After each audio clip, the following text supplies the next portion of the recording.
நட்சத்திரங்களையும் தாண்டி வானாதி வானம். ஒளியின் வேகத்தில் நாம் அங்கு செல்ல வேண்டுமானால் ஒளியின் வேகத்தில், light speed, not a sound speed. அதாவது நம்ம சவுண்டு, நம்ம வார்த்தை ஒரு இடத்துல போய் சேர்றதுக்கு லேட் ஆகும். ஆனா லைட், ஒளி, அந்த பிளாஷ் உடனே, இப்ப இங்கிருந்து ஒரு டார்ச் லைட்டு அங்க ஒரு தென்னை மரத்துக்கு அடிக்கிறீங்கன்னா இங்க அடிச்ச உடனே அங்க தெரியும். ஆனா நம்ம பேசி முடிச்சு ஒரு 2 செகண்ட் கழிச்சுதான் அவனுக்கு கேட்கும்.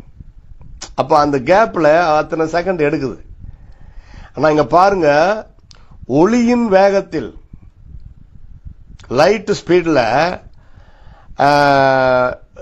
1, 10, 100, 1000, 10,000, லட்சம், 2,20,000 வருடங்கள் ஆகுமா அங்க சாதாரணமா போய் சேர்ந்தான். அந்த தொலைதூர நட்சத்திரங்களை தாண்டி பரலோகம் இருக்குது இல்லையா, அங்க நம்ம சாதாரணமா போய் சேர்ந்தா, அந்த சாதாரணமானா பஸ்ல ட்ரெயின்ல அப்படி இல்ல, லைட் வெளிச்சம் எவ்வளவு ஸ்பீடா போகுது, அந்த ஸ்பீட்ல போனாவே 2,20,000 வருஷம் ஆகும்னா அப்போது எவ்வளவு தூரத்தில் இருக்குதுன்னு நீங்க பாத்துங்க. 1 கொரிந்தியர் 15:51 பாத்துருவோமா? நான் தான் இருக்குது. 1 கொரிந்தியர் 11:51, அதுக்கப்புறம் 52. 1 கொரிந்தியர் என்ன, உங்க எதற்காக எடுத்து இப்படி படிச்சாதான் உண்மையாவே பைபிள் எடுத்து படிக்கிறாருன்னு தெரிஞ்சுக்குங்க. 1 கொரிந்தியர் 15, 51, 52. அது பைபிள் லாங்குவேஜ்ல எப்படி சொல்லி இருக்கிறார் பாப்போம். 1 கொரிந்தியர் 15, 51, 52. இதோ ஒரு ரகசியத்தை உங்களுக்கு அறிவிக்கிறேன். நாம் எல்லாரும் நித்திரை அடைவது இல்லை. ஆகிலும் கடைசி எக்காலம் தொனிக்கும் பொழுது ஒரு நிமிஷத்திலே, ஒரு இமைப்பொழுதிலே நாம் எல்லாரும் மறுரூபமாக்கப்படுவோம். எக்காலம் தொனிக்கும், அப்பொழுது மரித்தோர் அழிவில்லாதவர்களா எழுந்திருப்பார்கள், நாமும் மறுரூபமாக்கப்படுவோம். அவர் வருகையில எப்படி நம்ம போய் சேர்றோன்றத அங்க சொல்றார். அதே போலதான் 1 தெசலோனிக்கேயர் 4ஆம் அதிகாரம் 13ஆம் அதிகாரம் 4ஆம் அதிகாரம் 1 தெசலோனிக்கேயர் 4, 13 முதல் 18.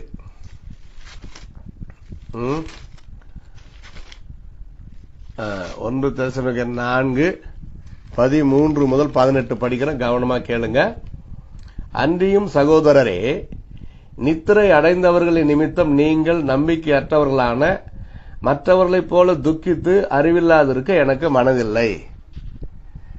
ஏன்னா புறஜாதி மக்களுக்கு நம்பிக்கை கிடையாது. போயிட்டாரு, ஐயோ எங்க ஐயா போயிட்டாரு, எங்க அம்மா போயிட்டாங்க, அவ்வளவுதான், ஒன்னும் அவ்வளவுதான். அவங்களுக்கு சத்தியம் தெரியாது. ஆனால் நமக்கு சத்தியம் தெரியும். கர்த்தருடைய பிள்ளைகள் மரித்தாலும் நாம் திரும்ப அவர்களை பார்க்க முடியும் என்கிற நம்பிக்கை பரிசுத்த வேதம். எல்லாமே நடந்தேறி இருக்க இதுவும் நடக்கும். அதனால்தான் கர்த்தருடைய பிள்ளைகள் அவங்க வீட்டுக்கு, சாவு வீட்டுக்கு போனா நம்ம ஆறுதல் சொல்லுகிறோம், பாட்டு பாடி ஜபம் பண்ணி ஆறுதல் சொல்லுகிறோம்.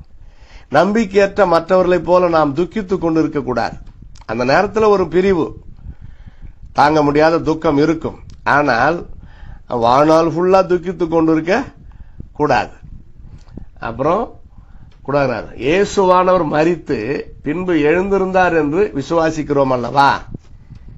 அப்படியே இயேசுக்குள் நித்திரை அடைந்தவர்களையும் தேவன் அவரோடு கூட கொண்டு வருவார். பாருங்க, கொண்டு வருவார்னா அப்ப வானத்துல தான் இருக்குது பரலோகம், அங்கிருந்து வருவார். கர்த்தருடைய வார்த்தையை முன்னிட்டு நாங்கள் உங்களுக்கு சொல்லுகிறதாவது, கர்த்தருடைய வருகை மட்டும் உயிரோடு இருக்கும் நாம் நித்திரை அடைந்தவர்களுக்கு முந்திக் கொள்வது இல்லை. இயேசு வரும்பொழுது ஏற்கனவே அவருக்குள் வாழ்ந்து பக்தியாய் பரிசுத்தமாய் வாழ்ந்து மரித்த பக்தர்கள் முதலாவது எழுந்திருப்பார்கள். அதுக்கு பிறகுதான் நமக்கு பிரெஃபரன்ஸ் கொடுப்பாரு தவிர நாம் முந்திக் கொள்வது இல்லை. அதுக்காக பல ஆண்டுகள் பல நாட்கள் அப்படி ஆகும் இல்ல, ஒரு நிமிடம் கூட கேப் லேட் கிடையாது. இது எல்லாம் சேர்ந்து 2 நொடியில முடியும். அதான் கொடுக்கிறாரு பாருங்க. கர்த்தர் தாமே 16 ஆரவாரத்தோடும் பிரதான தூதனுடைய சத்தத்தோடும் தேவ எக்காலத்தோடும் வானத்திலிருந்து இறங்கி வருவார். அப்பொழுது கிறிஸ்துவுக்குள் மரித்தவர்கள் முதலாவது எழுந்திருப்பார்கள். பின்பு உயிரோடு இருக்கும் நாமும் கர்த்தருக்கு எதிர்கொண்டு போக மேகங்கள் மேல் அவர்களோட கூட ஆகாயத்தில் எடுத்துக் கொள்ளப்பட்டு இவ்விதமா எப்பொழுதும் கர்த்தருடனே கூட இருப்போம். Praise the Lord. Hallelujah. glory be to God. ஆகையால் இந்த வார்த்தைகளினாலே நீங்கள் ஒருவரை ஒருவர் தேற்றுங்கள். Praise the Lord. ஹல்லேலூயா. எவ்வளவு அருமையான இப்படியெல்லாம் நம்மளை ரட்சித்து, கொஞ்சம் கவனிங்க, எனக்கு ஒரு பெரிய ஆச்சரியம். இப்படியெல்லாம் நம்மளை ரட்சித்து நம்ம பாவங்களை எல்லாம் மன்னித்து நம்ம நோய்களை எல்லாம் நீக்கி நமக்கு இந்த உலகத்தில் ஆசீர்வாதங்களை கொடுத்து கனம் பண்ணி தேவைகளை எல்லாம் சந்தித்து எல்லா நன்மைகளையும் செய்து வாழ வைத்து மரணத்திற்கு பிறகு அல்லது இயேசு இப்ப வருவாரானால் உடனே அந்த நித்திய பேரின்பத்தில் இவ்வளோ ஆசீர்வாதமும் நமக்கு அவர் வைத்திருக்கிறார், கொடுக்கிறார் என்பது அவருக்கு கட்டாயமோ நிர்பந்தமோ கிடையாது. அவர் இதெல்லாம் நம்மளுக்கு செய்யணுமா, செய்துதான் ஆகணுமா? இல்லையே. நான் உங்களிடத்தில் அன்பு கூர்ந்தேன், நீங்கள் என்னிடத்தில் அன்பு கூறவில்லை, நான் உங்களிடத்தில் அன்பு கூர்ந்தேன். ஆச்சரியமான தேவகுமார். இதுக்கெல்லாம் நம்ம என்ன செய்தாலும் ஈடு ஆகாது.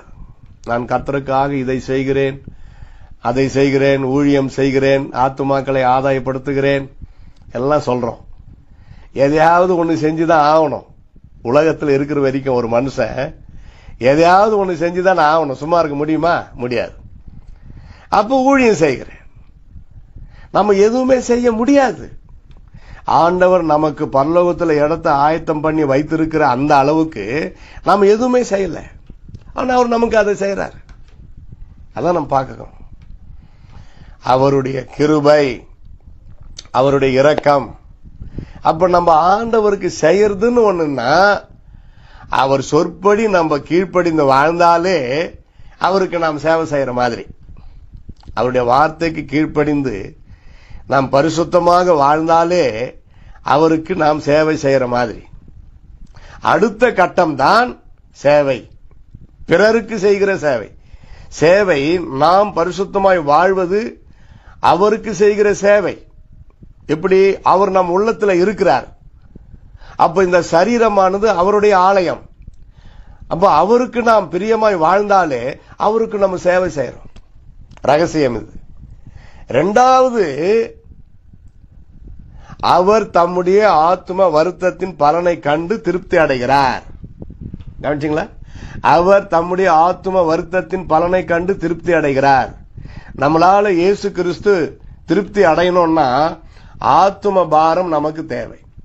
அப்பா, என் பையன் பரவாயில்ல, என் மகள் பரவாயில்ல, ஆத்ம பாரத்தோடு ஆத்மாக்களுக்காக ஜெபிக்கிறான், அப்படியே அவனால் முடிஞ்ச அளவுக்கு ஊழியம் செய்கிறான், வால் போஸ்டர் போட்டு கட் அவுட் எல்லாம் போட்டு பெரிய அளவுல மேடையில பிரபலமான முறையில் ஊழியம் செய்து இயேசு பற்றி பிரசங்கம் பண்ணாதான் ஊழியம். அப்படி கிடையாது. அது ஒரு வகையான ஊழியம். அவங்க ஸ்கேலுக்கு. அது நம்ம ஸ்கேலுக்கு, நம்ம தகுதிக்கு ஒரு கைப்பிரதி யாருக்குன்னா கொடுத்தாவே அது ஒரு பெரிய ஊழியம். சைக்கிள் கூட இல்லாம எத்தனையோ கிராமங்களில் ஏழு எளிய ஊழியர்கள் 3 வேளை சாப்பாடு கூட இல்லாம சந்தோஷமா போய் செய்யறாங்க கிராமங்களுக்கு. ஏன் இனி வரும் பலன்கள் மேல் நம்பிக்கையா இருந்து உபதிரவங்களையும் பொறுமையாய் சகித்துக் கொண்டு இயேசு கிறிஸ்து ஊழியத்தை செய்யும் பொழுது அவர் அதில் திருப்திப்படுகிறார். அதுதான். மற்றபடி சரீர முயற்சி அற்ப பிரயோஜனம் உள்ளது. உலகத்தில் நாம் செய்கிற அத்தனை வேலைகள் கடமைகள் எல்லாம் நம்ம வயிற்று பிழைப்புக்காக தான். பரலோகம் போய் சேருவதற்கு நாம் செய்கிற வேலை என்ன? நம்மை பரிசுத்தமாய் காத்துக் கொள்வது, ஆத்தும பாரத்தோடு ஜெபிப்பது ஆத்துமாக்களை ஆதாயப்படுத்துவது. அதுதான் அவரை சந்தோஷப்படுத்தும் என்று ஆண்டவர் சொல்லுகிறார். Those who are winning the souls, they will call wise man or wise woman. ஆத்தும ஆதாயம். அவர்கள் ஆகாய மண்டலத்தில் சூரியனைப் போல பிரகாசிப்பார்கள். ஆகாய மண்டலம் என்பது பரலோக ராஜ்யத்தை குறிக்கிறது.